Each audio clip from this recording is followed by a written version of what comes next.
Hey folks, this is Jason Lewis, the producer of the From the Shadows podcast. I just want to remind you about our website, fromtheshadowspodcast.com. We have a Facebook page. We would appreciate it if you like and follow. Also, join our discussion group on Facebook called After the Shadows. We have a Twitter feed. Please follow us on Twitter. It can be found with @podcast_from. Follow us on Instagram at From the Shadows Podcast. We have a YouTube channel. Go to the search bar at YouTube and put From the Shadows Podcast, and please subscribe to that channel.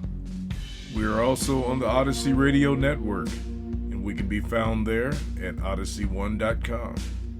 We're still on the traditional podcatchers that everybody loves to listen to us on. We get a lot of feedback, so please rate the podcast and communicate with whether you're on Spotify, Stitcher, TuneIn, Apple Podcasts, Podbean, or Google Podcasts.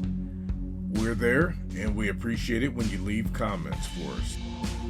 We also have a Patreon page. It can be found at www.patreon.com/FromTheShadows. You can receive books, stickers, coffee mugs, and special content just for our Patreon subscribers. Check it out for yourself and see what packages that we have to offer. Well, that's all I have for you right now, folks, and thanks for being a part of the From the Shadows podcast family. So with that being said, let's get this episode started. Hey everyone, this is Shane Grove, and with me is Jason. And before we start this episode with Diane telling about her crazy Dogman experience, there's a couple things I want to remind all of our listeners about. We recently, this week, Jason, the judge, and I were guests on the Bump podcast hosted by Bo Kennedy. So go check that out on Spotify, Apple, YouTube, wherever, and check out our man Bo and his cool podcast, and you can hear us blabbing for about an hour and 50. If you really want to get something good, go watch us on the YouTube. It's his first official YouTube video for a episode, and Jason and I didn't even do our hair. So we didn't do our hair at all. No. But something else I want to remind all of our listeners worldwide, we put up on our After the Shadows page, if you remember our Halloween episode with M, and she came on and told probably some of the best ghost stories we've heard. And that's what a lot of people have reached out and told me they were some of their favorite stories as far as ghost related. M is having a fundraiser, or, for lack of a better term, her and her husband were hit very hard with COVID, and it's kind of put their lives in a little bit of turmoil. So we wanted to help Em out. She started, a fund to try to help them cover their expenses for the next couple months, because she's going to have surgery in December. So please, if you guys, it's the Christmas season, you guys got an extra $1, extra $2, extra $5, go find that fundraiser on our After the Shadows page, and, give whatever you can. Let's help Em out and her husband. They're going through tough times. As much as she entertained us on the Halloween episode, I think it's the least we can do for her. So check that out, and that's about all we got. So every little bit helps, folks. Every little helps. And she is eternally grateful. We posted that earlier in the week, and some people have already started giving, including another former guest, Seth Breedlove. He gave. So she's grateful for every bit and very appreciative. So once this episode is over, go visit the page, and let's try to make their Christmas a little bit brighter. So on with the episode. Hey, welcome everyone to this episode of From the Shadows podcast. I am your host, Shane Grove, and this fine morning I am joined with the Under the Weather Judge. Judge, thank you for joining us. Thank you for pulling yourself together and joining us for a little bit this morning. Anything for the team, man. Anything for team. I like that. Outstanding. Seeing as we were teammates for so long, I know where that comes from. John Short. Hey, let's put it this way. Hey, from a teammate standpoint, I passed the ball to you a lot more than you passed the ball to me. Wasn't that the way it should have been? Probably. Okay. All right. I'm just checking. And Jason, the super producer, how's it going this morning? Greetings, everybody. See, now Jason and I had a little bit of trouble this morning. So, his super producer title is still hanging on the wall. But, some days it's questionable, right? Indeed. We're dealing with forces that are outside of our control. That's for sure. Well, that's what this whole podcast is about. Forces outside of our control. And with that, I thought the From the Shadows really didn't have anything to do with technical difficulties, but hey, if you want to stretch it that far, go ahead. Well, listen, that's the only thing we can attribute some of this stuff to. Beings like energy forms, and electricity is definitely an energy form. So, exactly. That's right. Ghost in the machine. So with that, we are very excited to introduce our guest this morning. This young lady was someone that I came across in a Dogman Facebook forum page, and saw her story and saw that it took place very near where we're at right now. And so we invited her on to tell, I think, and she'll get into it, tell her story for probably the first time publicly. So with that, Diane, welcome to the From the Shadows podcast. Well, thank you. It's taken me 48 years to admit, own up, realize that I wasn't crazy and what happened really happened. So Diane, if it's any consolation, it took me 30 years. All right. Okay. And being called a young lady, I really appreciate that because I'm almost 67. It's almost my birthday. Oh, geez. Which is another reason I don't even care if my whole name is used because, a lot of people that have these experiences, and I understand why you don't want your name used or anything because people tend to think you're a little off. But, hey, at my age, I don't care. I'm one of those grumpy old women that, hey, whatever. Now, are you Walter Matthau, or are you the lemon guy? Which person are you? No, yeah, I'm not so sure. Well, the thing about it is, Diane, that's one of the reasons why we created the podcast in the first place was because I had my Dogman experience, and it took me 30 years to have the courage to tell the whole story for fear of being ridiculed, made fun of, roasted. People think you're crazy. And being an elected official, I kind of hold myself out there, by saying, hey, this happened, and this is what I saw. So that's why we created this program, and we're glad that you're on to tell your story. Well, I over the years, of course, I have mentioned it to a couple of people, and you get these looks, but after a while, who cares what kind of looks you get? Or at least me, I'm not an elected official or official anything, so it doesn't matter anymore. But at one time, it did matter to me at one time, and that's probably because I didn't want to admit that what happened really happened, but there were other people involved too, so it happened to all of us. And I'll admit this isn't as fantastic of a story as some people bring out. I mean, like I'd mentioned, we weren't run down 6 miles down the creek, by the creature. We all managed to hop into our vehicles and take off. But it's I don't know. I'm not going to claim supernatural, but let's go with sixth sense, okay? And that's real. Anyone that doesn't have it is, when I was standing, this is, dark, we're kids, teenagers, all around 17 years old in our last year of high school, going out to, who knows, maybe make out, whatever kids do at that age. Before we get too far into it, so let's really set the stage here. Like, so what time frame are we talking? Like, okay, we're talking about winter, but 1972. 1972. Okay. Okay, it could possibly be 73. Then the reason I'm saying that is the atmosphere. It was of course dark. Leaves weren't on the trees, but it was not real cold, and that's pretty typical for here in Dayton. I mean, we get all kinds of weather here. Even in the wintertime, it's not necessarily real cold.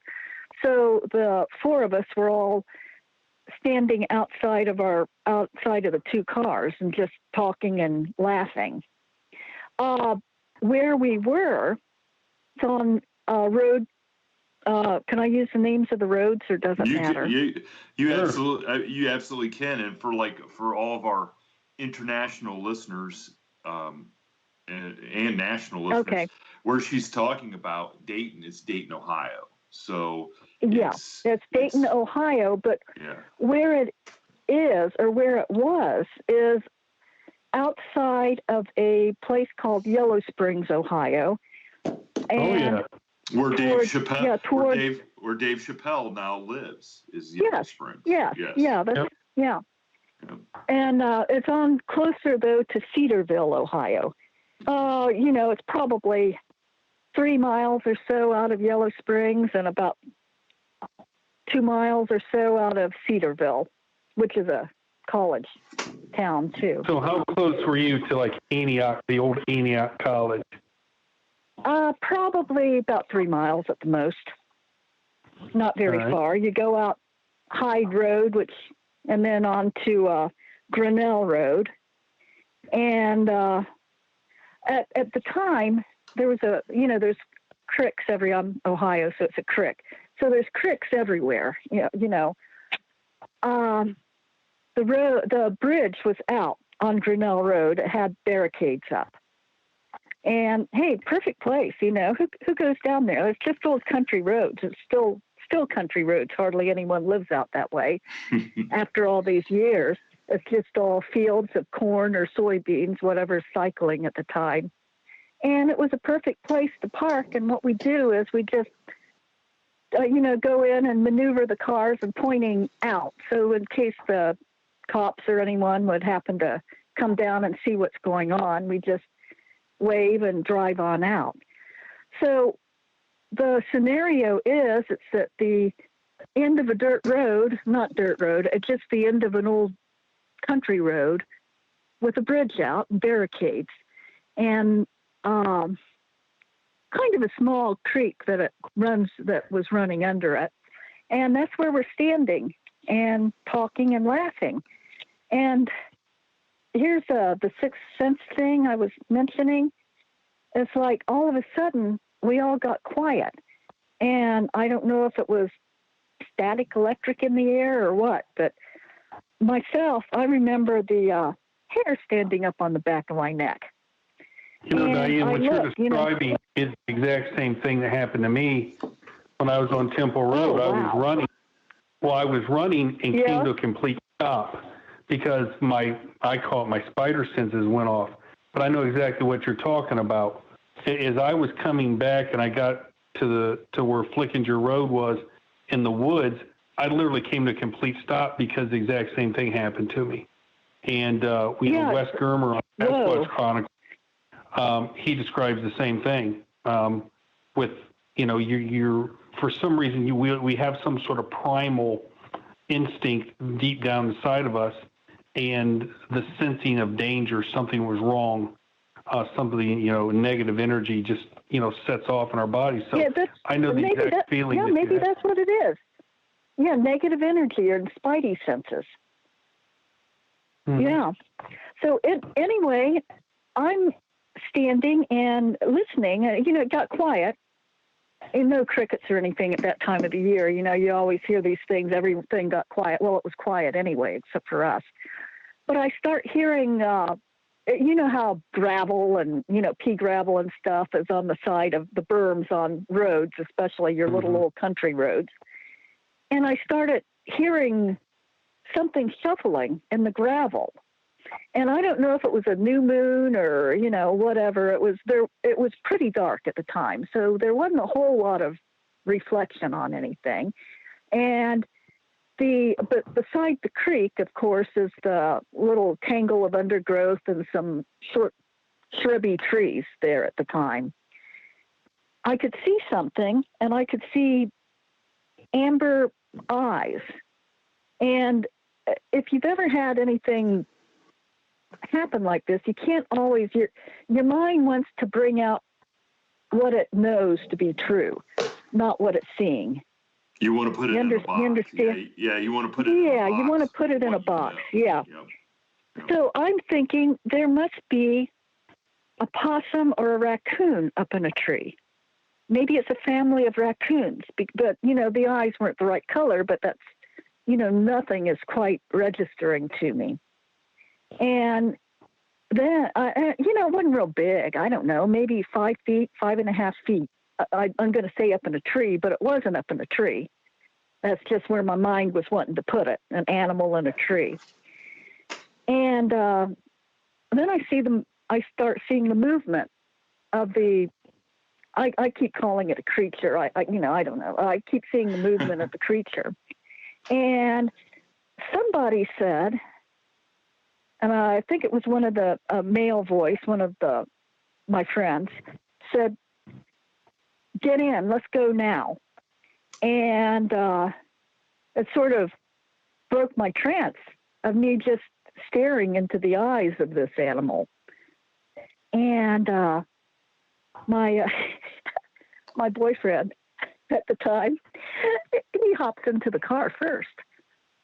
To heck with his girlfriend, you know, I guess I'm So he hops into the darn car so fast, and you know, I'm running around, and I could feel it, but you know, as terrifying as this should have been, I was not really terrified because my mind could not make sense of much.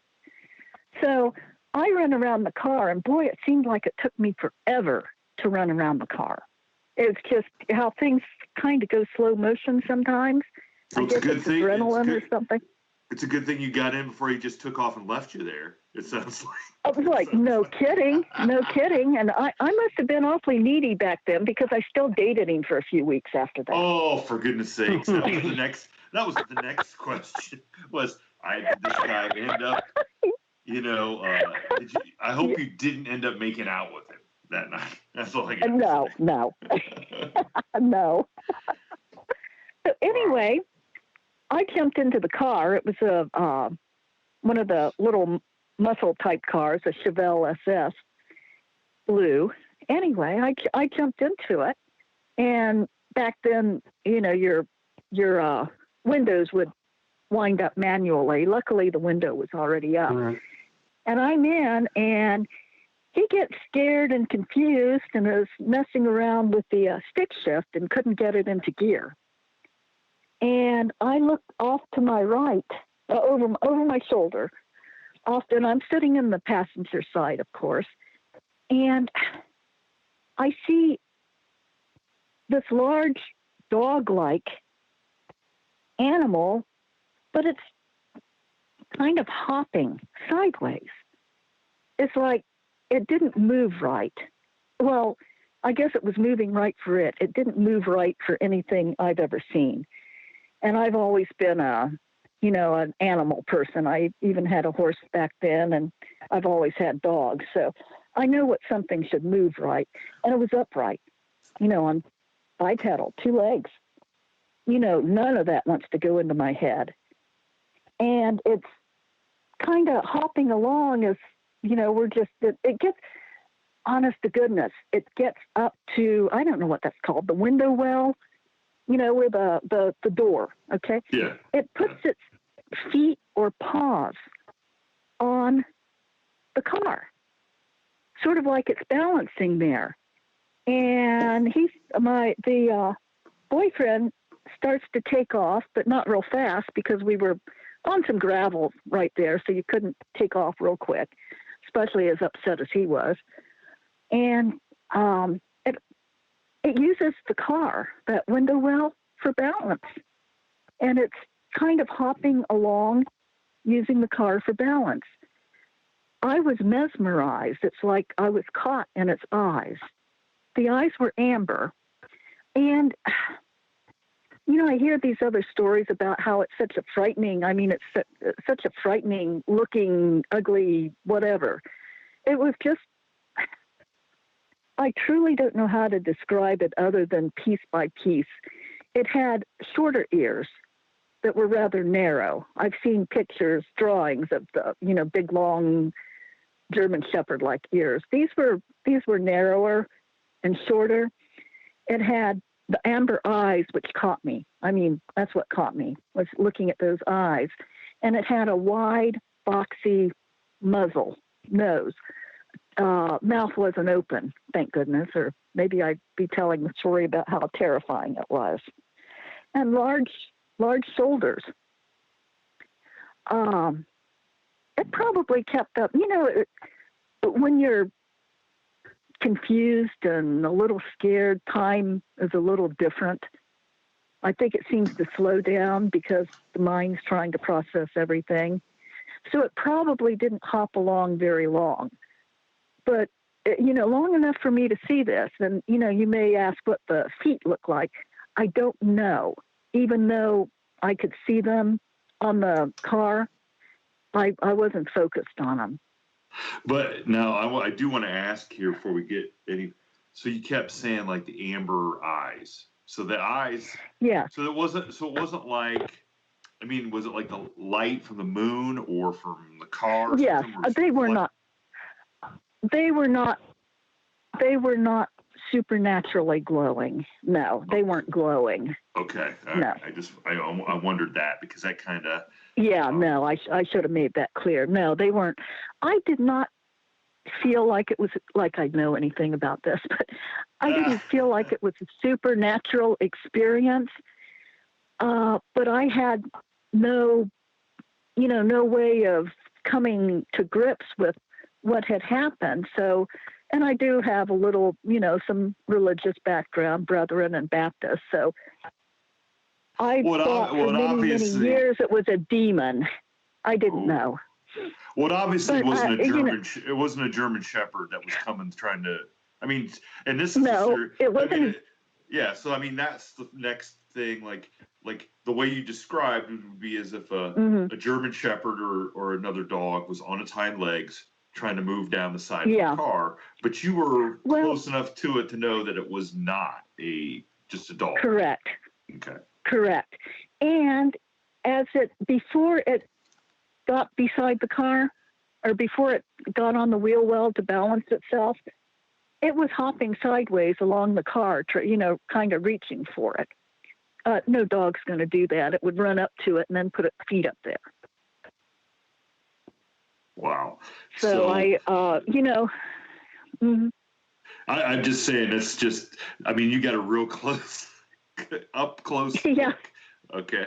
So then you guys managed to get out. Your so-called boyfriend pulled himself together and was able to get you guys. Yeah. And he managed to shift and use the clutch properly. Because I have to be honest. But I imagine him seeing that thing right at the window and screaming, and you slugging him in the mouth, throwing him in the back seat, and jumping in there, and you taking off. Because it sounds like you had yourself more together than he did. So. Well, here's my question. Well, I probably could have done that. Mm-hmm. Yeah, here's my question is, while he was fiddling with the gear shift mechanism and this Dogman creature was on the side of the car, was he noticing this or was he too caught up in what he was doing? He saw it, and then he got caught up again in, I guess he didn't flood it, but in popping the clutch a few times before he could get it in. Okay. Probably was trying to do it in third shift or whatever. Who knows? Yeah. Now, did it seem? I mean, what did this creature? I mean, was it? It wasn't trying to get in the car. Was it just? Did you feel like it was just trying to look and see who you guys or what you guys were? Or I think it was curious.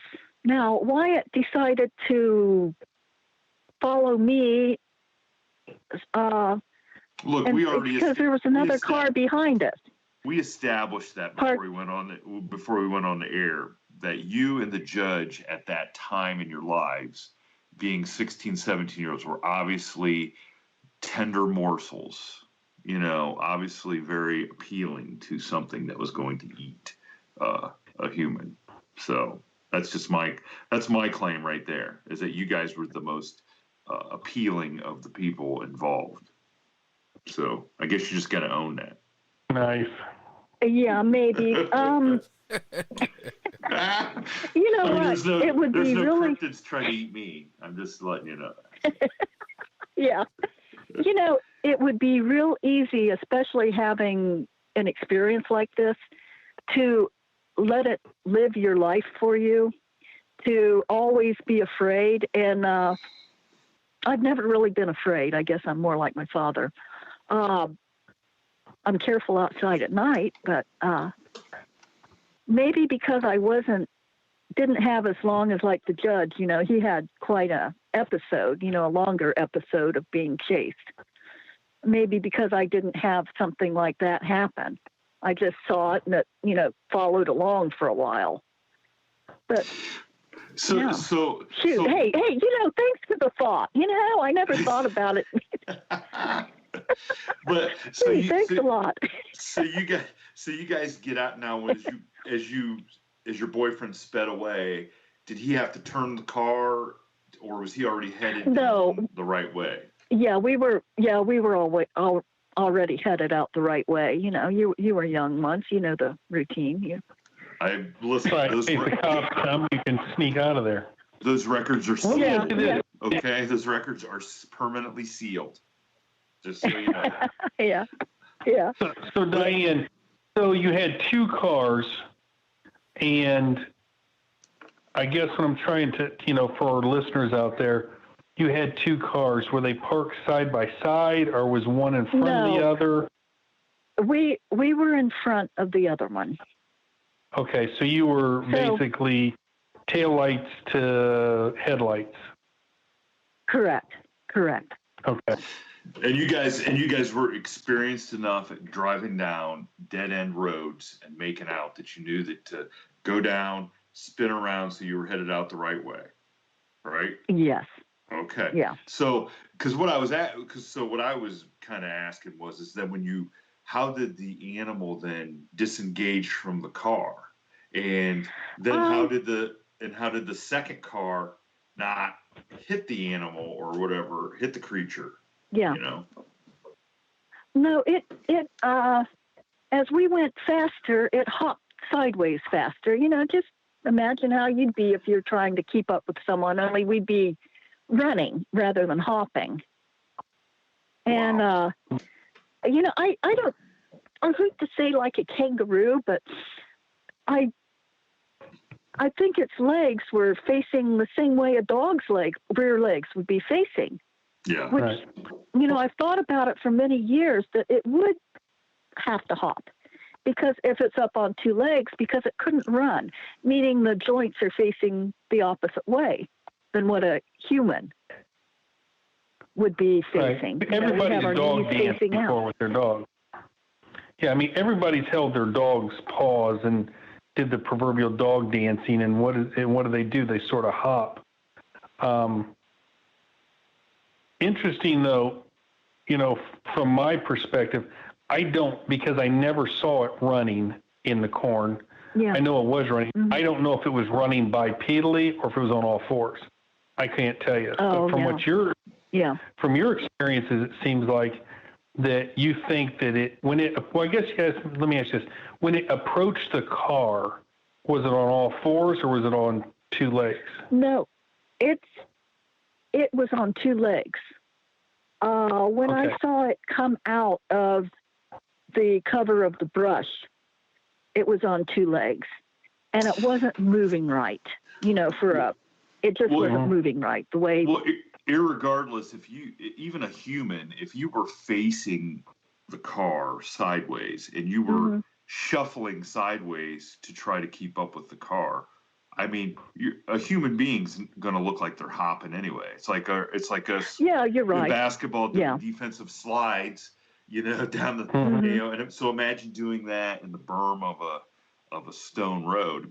But yes, if a human would probably turn and try to run straight ahead because of course we'd be faster that way to keep up with the car. But yeah, even that strange motion, it'd still be strange for a person because you'd literally be shuffling and almost hopping anyways to run sideways. So yeah, you would, unless you could really turn your hips sideways. So yeah, you would be. Right. Yeah. So from a kinesiology standpoint, it would make sense that it was hopping. Yeah. That it wouldn't have turned its torso and ran. So you guys, so at what point then, how far down the road does it finally either give up or you guys pull away from it? And I'm going to say, I don't know. I'm going to say maybe 10 seconds because we did not take off fast. Now, it seemed like a longer time, but logically it could not have been much longer. Okay. And so, and when it, yeah. So when it disengages, I'm just curious, like what do the people in the car behind you, they have to be seeing this. What are they? They had to, none of us communicated anything about it to each other. We passed each other in the halls and kind of looked, at school the next day and looked at each other. We never spoke of it. Are you serious? You never serious? Like you guys didn't none of us. You guys didn't take off and like meet somewhere like, oh my God, can you believe that's it? Nothing? No, we did not. We did not. I think we were all scared poopless, like my mother used to say. Okay. I can totally understand that for sure. Now, a few months ago, after I started admitting what happened and finding a name for Dogman. Yeah. I had no name for it. After doing some research and finding out that there is a name for it, I contacted, and I won't say his name because he doesn't want me to, one of the other fellow that was with the other couple. Not your boy. And he lives, no.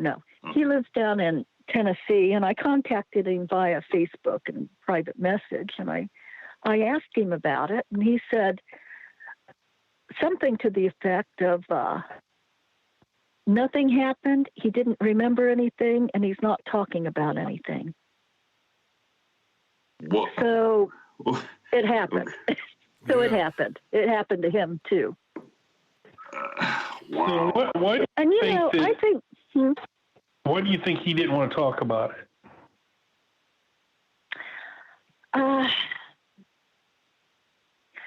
When you speak of things, then what you don't want to admit takes on a life of its own. That's what happened to me. And you do not know then what happened to them after you guys got away from it. I mean, that thing could have jumped up on their hood. That thing could have done something else to them before they got out. Yeah. I hadn't even thought of that. Yeah. So, I mean, something even more terrifying could have possibly happened to them. And the fact that, you guys have never talked about it. It's hard to say. I mean, and it's pure speculation.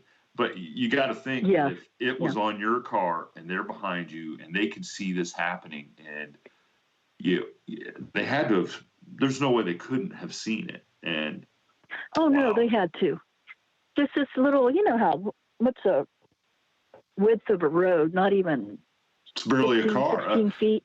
Well, it's barely but these old cars. Yeah, these old country roads. Yeah. Wow.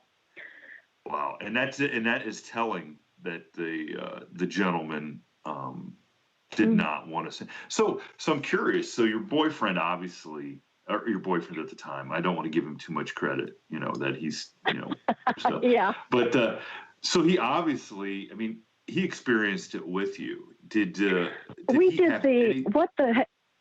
No, we did the what the heck was that? And I said we didn't talk about it. We talked about it a little in the car, and after that, no one ever said anything. Well, what was his take at the time?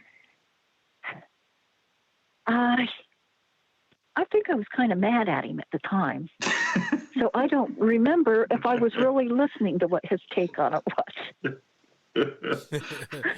Other than what the H was that. So you essentially were dating George Costanza in high school, because that's Yes, that's that's about it. I was just clearing a pathway for everybody to get out. Like I was just getting the car really. to get you out. Oh my gosh. So, can we rewind? Let's rewind for a second. From where you were standing before you guys ran in the car, from where you were standing to where the dog man was standing when you first saw it, how far away was it? Not 7 or 8 feet. And I will tell you. Oh, wow, that's right on top of it. Because, yeah. Now remember, though, it was hidden in the tangle of underbrush, so my eyes were picking out something that shouldn't have been there or that was wrong, but I didn't know what it was at the time. Now, about beginning of this past October, I felt the need to revisit the area during the day, and I did. And I parked my car about where it was, except that by now it's not a busy road, but there were cars going back and forth. And I was able to sit there and look and estimate how far it was, and it wasn't very darn far. I did, I took some pictures too of the area. Ooh. Because I felt that once I was starting to come to terms with all of this, I can't let fear control me. So I went out and I took pictures, and I walked around a little. Bright daylight is no big deal. I guess they can come out in the day. I don't know. Mm-hmm. And then here's something curious. And I'm not going to get all supernatural on this, okay? We'll do that for you. Go ahead. Okay, so it's Grinnell Road. And I that day back in October, I decided, well, I'm going to drive out here and see what else is out here, because it's been so many years since I've been out there. And you hang a right. I can't think of the name of the road, but the next road over, about less than a mile from where this incident happened, is Tarbox Cemetery Road. So there's an old cemetery there. And I drive on, and at the corner of Tarbox Cemetery and 42, there's what's it called? I think it's called Indian Mound Park. Well, I don't know how long the park's been there, but I had no idea it was there. And there's, Indian Mound Reserve on 42 and Tarbox Cemetery Road. Real nice little park. And there's Indian mounds there. And, I said I don't want to get all supernatural, but I keep hearing people say, oh, these are in cemeteries and this, that, and the other thing. And around Indian mounds. So that was kind of curious. But then again, there's Indian mounds everywhere in Ohio. Yeah, and Diane, and bring that up.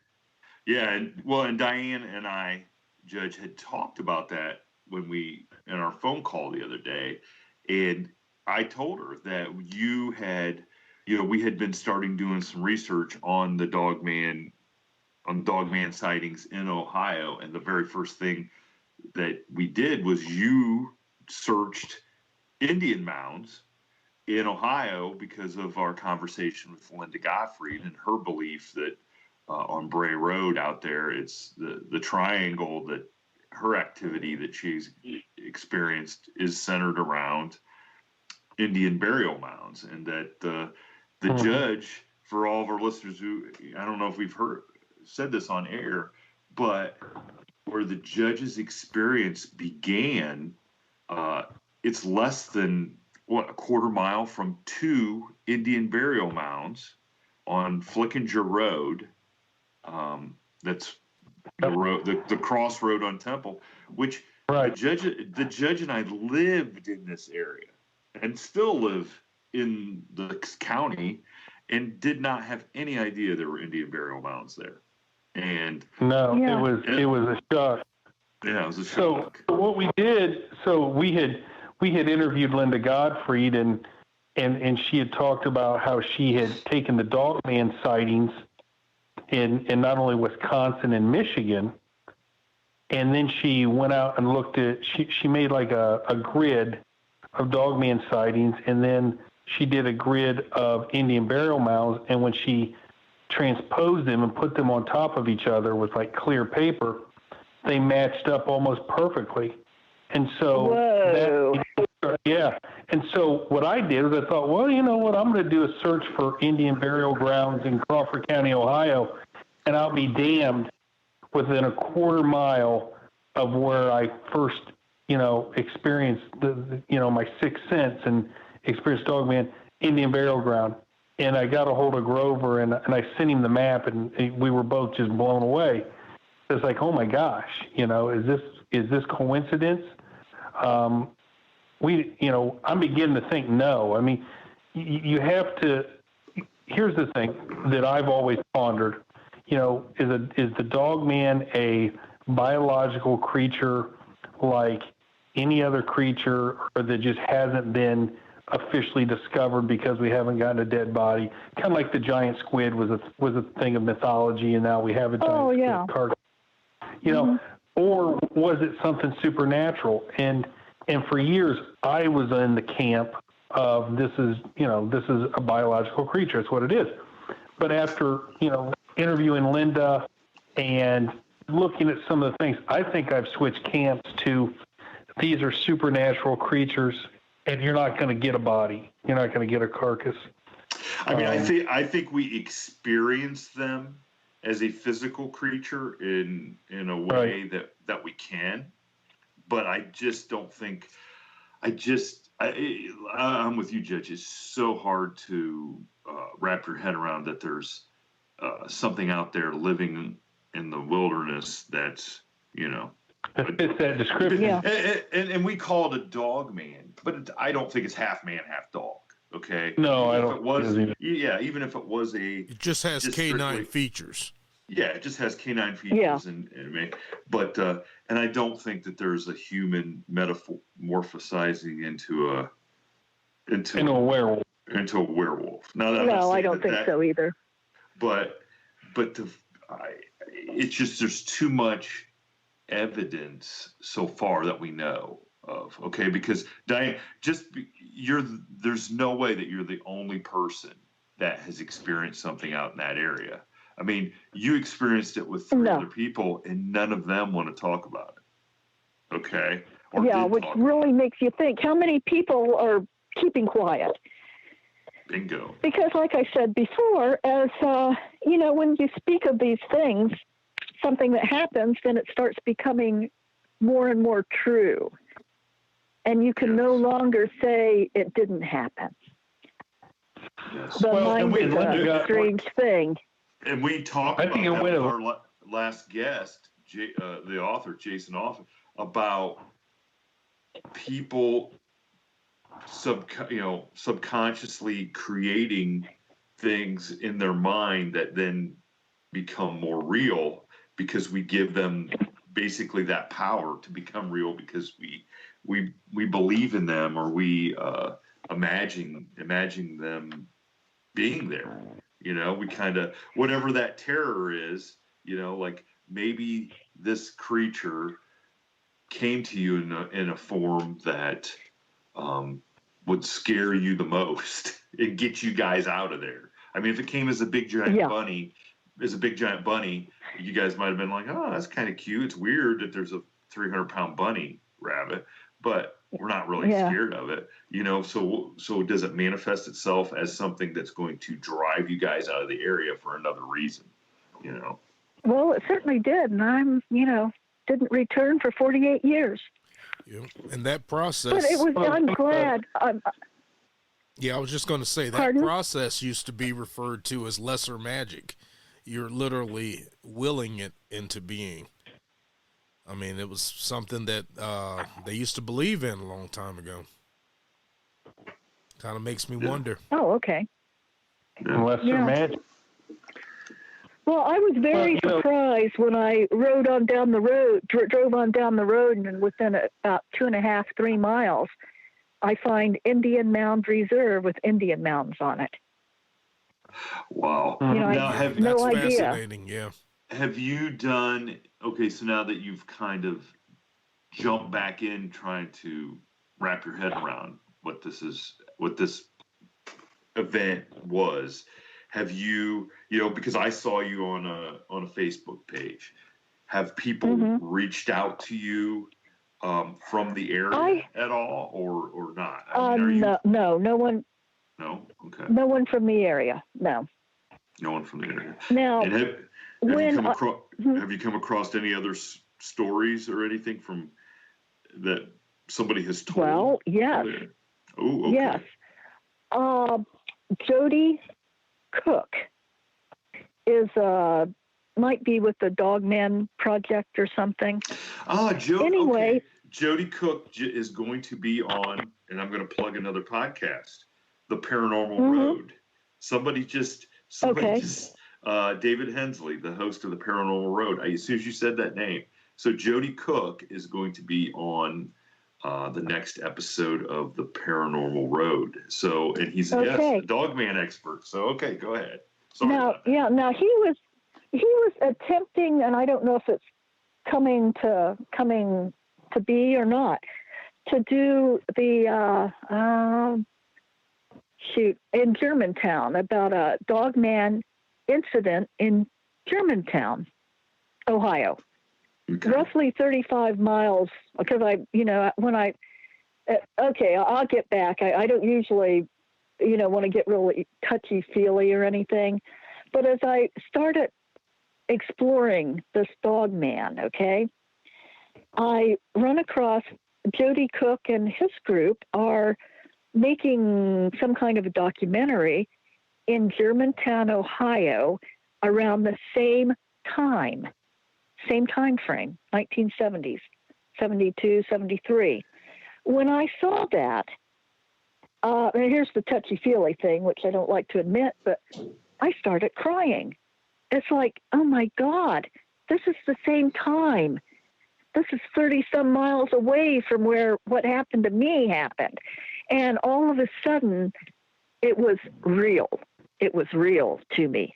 And it was also a relief to me, which may be why I, felt so emotional about this. Yes. So, so there were things seen at the same time. Well, the real shame of it is, and I understand everybody deals with a traumatic event differently. The real shame is that you guys, the other people you were with, could not, you guys couldn't get together and talk about it so that you didn't feel like you were crazy after all. I mean, I can't believe that other guy, I mean, like I said, everybody deals with their traumatic events differently, but I would just think that guy would feel maybe a sense of relief to be able to, because here's the thing, you guys survived it. Okay. You made it out. So whatever it was really happened. Why not talk about it and kind of heal a little bit of what, because it's obvious it's been weighing on his mind for 48 years as well. If he just does not want to even talk to you about it. It's not like he's talking to us on a podcast. Yeah. Okay. He's talking to somebody who sat there 6 inches away from the snout of a supernatural creature or something on hind legs that you can't explain. I mean, somebody that experienced it with him. So, and I wish he would. I wish he would talk to you about it so that you probably would get more answers too. Will eventually reach out one more time, and then it's, I've gone above and beyond, being polite, let's say. getting into someone's business, but I will probably reach out one more time to him. And maybe, sometimes you have to think about things for a long time. I would merely suggest that when this episode comes out, you just send him a link. Say, hey. Okay. I know you don't want to talk to me about it, but maybe you can listen to me talk about it, and maybe it'll help you, get over, or what, however you want to delicately put it. But he probably doesn't understand as well as like you didn't, like what it was. No, I didn't think it was, or that you guys aren't the only ones that experienced that. I mean, honestly, if the judge can come forward and tell this story, so that people can start to figure stuff out and feel better about it, or at least some sense of relief that they're not crazy, then everybody should feel like they could come out and because that's the only way we're going to figure out what this stuff may or may not be, is to hear these eyewitness accounts for sure. And that we're not alone. Yes, you're not alone. You're not alone. As in not alone, as in there's things we don't know. Absolutely. That is well, true. The thing is, Wes, when I was on Sasquatch Chronicles, Wes Germer explained to me, and I didn't know this, that there's been Dogman sightings dating all the way back to the Mesopotamian times. And that, when I saw it, I didn't think werewolf because it didn't look like what Hollywood told me a werewolf looked like. I thought it looked like the Egyptian god Anubis. That's the only thing, you were talking about categorizing stuff in your mind. Like when you see something, the mind tries to categorize what it was. When I saw it, the first thing that categorized to me was Egyptian god Anubis, because that's the only thing that I had ever seen in my life that looked like that. Bipedal, Doberman-esque type head, muscular. And, Wes said, hey, look, these things have been around pre-Egyptian. It's the Egyptian culture, took the Dogman image and came up with the god Anubis. And Anubis was god of the underground, which is interesting because, we're talking about Indian burial grounds. And what is Indian burial grounds? It's the dead. And so Anubis originally was with the dead. So, I've kind of switched camps. Are these things physical? Yes, they have a physical form. I'm saying it's physical. Yeah. Trust me. But I mean, I'm leaning to these things are supernatural things, and they roam an area for whatever reason, and like it was odd that there would be a teenage kid out at 10 o'clock at night running down a country road. It was odd, and I think it picked up on that, and it followed me, and same thing in your situation. 4 teenage kids out on this road. It's dark. What's going on? It's curious. It doesn't want you around, so it chases you off. Could it have caught me and killed me? Yes. No way I could have outran it. Could have caught you? Yes. If it was within 7 feet of you, it could have got you. That was no problem. Yeah. Right. It could have got you before you ever made it around the side of the car. If it was, because one leap. So certainly could have smashed through a window or yanked the door open. Probably. And out of there.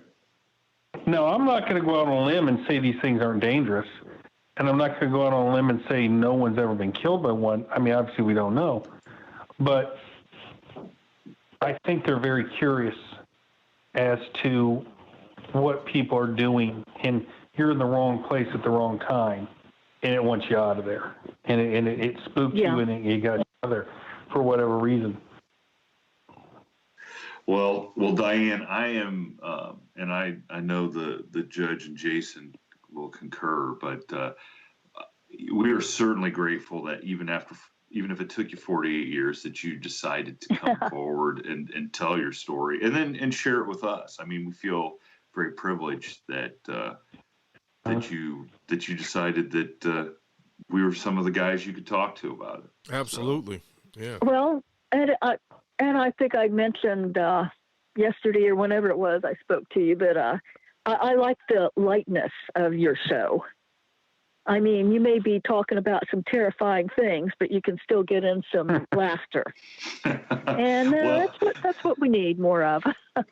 Well, and here's the thing: is we could paint this as doom and gloom and da da da and stuff. But listen, we don't even know exactly what it was that you experienced, and it is kind of humorous to think back about how your boyfriend totally bailed on you, and I mean, maybe this creature's like looking in the window like, I can't even get a date, and this guy is like leaving his girlfriend as bait for me. I got to get a good look at this dude because maybe he's the one I need to eat, like, I mean, but that's to look back. I mean, look, you survived. The judge survived. Yeah. I mean, yes, I can make a joke about how he was tender. He was a tender morsel out there and stuff. Yeah. But that's because we survived. I mean, certainly if he'd have been attacked and half his left leg was gone, it wouldn't be such a funny experience. Yeah. But there's a thin line between humor and terror. You know what I'm saying? There's a real thin line. Yeah, and you know what? If these creatures, dogmen, whatever, it's not to their advantage to go on a killing spree. I mean, as a species, if we're going to say it's a species, as a entity, if we're going to call it that. So there's probably some control, maybe not control over all of them. But I realize that there's a lot of people go missing, but there's a lot of people that don't go missing, that go out and hiking and out in the middle of the woods by themselves and stuff. There's a lot of eyewitnesses, so you know what I'm saying. So and they're only an eyewitness because they lived. That's right. I think at one time, Linda Godfrey's book, and I don't know how old the book is, and of course your number's not in there and my number's not in there, Diane. But at one time, Linda Godfrey had accounted for over 2,500 reported dogman sightings. Those are reported. Those are people who called the sheriff, the police, the gang, dog war, whoever. They contacted someone and made a report. And now, I'm going to say this much. I would say 95% of the people that would see something like this would not call law enforcement. I think you're lowball. I think you're lowball on that. I think 99%. It might be 99%. Yeah. No, I don't doubt it. If there are, so you think about that. If there are 2,500 at the time Linda wrote the book, if there's 2,500 reported cases of dogman sightings, how many dogman sightings have not been reported? Right. It could be 100,000 for all you know. I mean, but you think about it. People are, and I don't know why this is. Maybe because Sasquatch, Bigfoot is more mainstream, but there seems to be a lot more people willing to come forward and say they saw a Sasquatch or think they saw a Sasquatch versus someone wanting to come forward and say, hey, I think I saw a dogman. And I don't know why that is, other than I think that there is a large segment of the population that believes Sasquatch is real. It's a biological creature. I think a lot less people are willing to step. Well, a lot less people want to go forward and say dogman is real. I think in regards to Bigfoot and Sasquatch, the evidence, there's so much more real evidence. There's footprints and stuff like that. Yeah. Yeah. So basically, all we have for Dogman is eyewitness testimony. I mean, there's nothing else really that we know of. Now, that's not saying that there's not, but So So yeah, we definitely, Diane, appreciate you coming on and telling us the story, and I really hope that people listening to this episode, especially from that area or any rural area in Ohio for that matter, that have had an experience similar, and it doesn't have to be the creature licking the window at you while it's staring at you, or it's just any kind of weird experience. Will come forward and either go to a Facebook page or come find us, send us a message, because that's the only way we can start tying some of this stuff together and let people know they're not alone. Psychologically, it's good. Yeah. I mean, don't you feel so much better now that you've come to grips with it and kind of said, okay, I'm going to be in charge of this, not let it be in charge of me. Yeah. And that's a good way to put it. You take charge of your own well-being. Yes, very true. So, well, on that note, Diane, like I said, we appreciate you coming on, and we're hoping that this story touches some other people, especially in Ohio, and that they'll feel comfortable and we'll make sure they can reach out to you. We'll put some. Oh, that's good.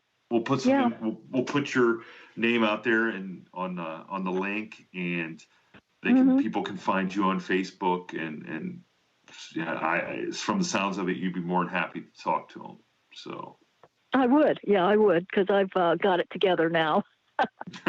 Although I still can't watch some of these or listen to some of these really scary ones. I haven't listened to all of your podcasts because sometimes I get to a point where I can't. But I will be eventually. Well, I encourage you to start out with all the Ozark Howler episodes. That'll get you in the mood. Okay. Yeah. Oh. You can like get some laughter in before you get to the real stuff. So Diane, thank you so much, and I'm sure we'll stay in touch on this subject and see how everything evolves, and hopefully we can find you some answers. Yes. Yeah. Thank you, Diane. Appreciate you coming on the show.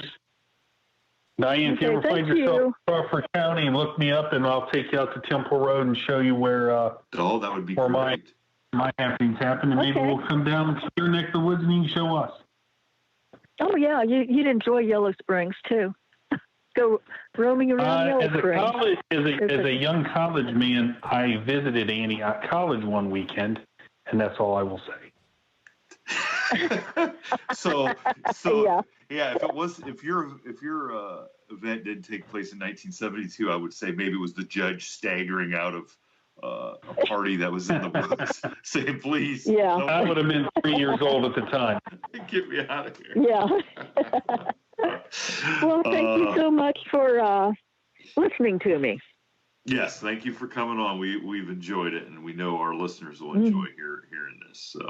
So we'll have a good day, and stay out of the dark country roads unless you have a better after dark. Unless you have a better guy with you this time. Yes. Yeah. So, okay, all right. You all take care. Yeah, you Thank too. You, Diane. All right. Bye-bye. Bye. Bye. Thank you for tuning in to this week's episode of the From the Shadows podcast. Until next time, never shy away from the darkness or what may be lurking in the shadows. We are out. Ha ha ha ha ha ha ha.